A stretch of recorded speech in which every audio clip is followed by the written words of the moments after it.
तेजस्वी यादव ने विवादित बयान दिया है। दरअसल ये बयान कुछ उसी समीकरण पर है जिस पर लालू यादव ने अपनी राजनीति की थी। लालू यादव भूरा बाल वाली राजनीति करते थे। अब तेजस्वी यादव कह रहे हैं अगर उनकी सरकार आई तो गरीब लोग बाबू साहेब यानी राजपूत समाज के सामने सीना तानकर चलेंगे।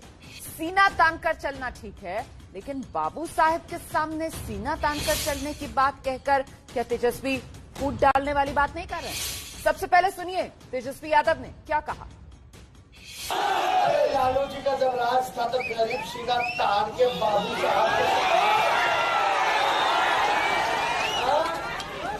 लेकिन सब लोगों को हम साथ लेंगे।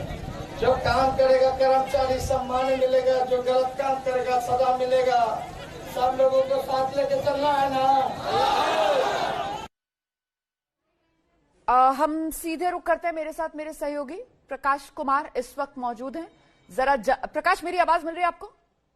जी बिल्कुल बिल्कुल। जी जी जी। प्रकाश, ये राजनीति अपने पिता वाली आगे बढ़ा रहे हैं तेजस्वी यादव?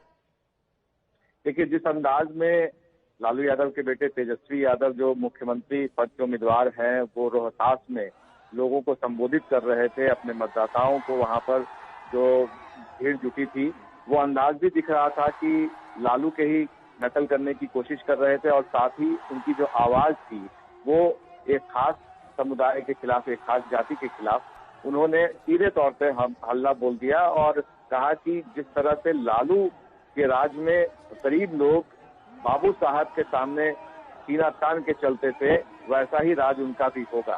तो जाहिर है कि ये जो शब्द था बाबू साहब, दरअसल बिहार में बाबू साहब राजपूत जाति के लिए संबोधित किया जाता है।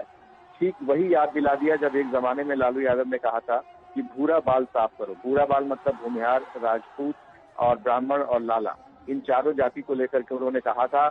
और एक बात तो लालू यादव ने ये भी कहा गया था कि हमने ऐसा काम किया है कि अब बिहार में अगड़ी जाति के कोई लोग सीएम नहीं बन सकते हैं। तो जाहिर है कि अगड़े और पिछड़े की राजनीति पर तेजस्वी यादव भी आ गए हैं और इस सभा में संबोधित करते हुए एक तरह से उन्होंने जाति तोड़ो की जगह उन्होंने इसको जगह दे दी है कि कैसे समाज में जो है फिर से बंटवारा हो और उसका फायदा लालू यादव के बेटे तेजस्वी यादव ले सके। बहुत बहुत धन्यवाद आपका प्रकाश इस तमाम जानकारी के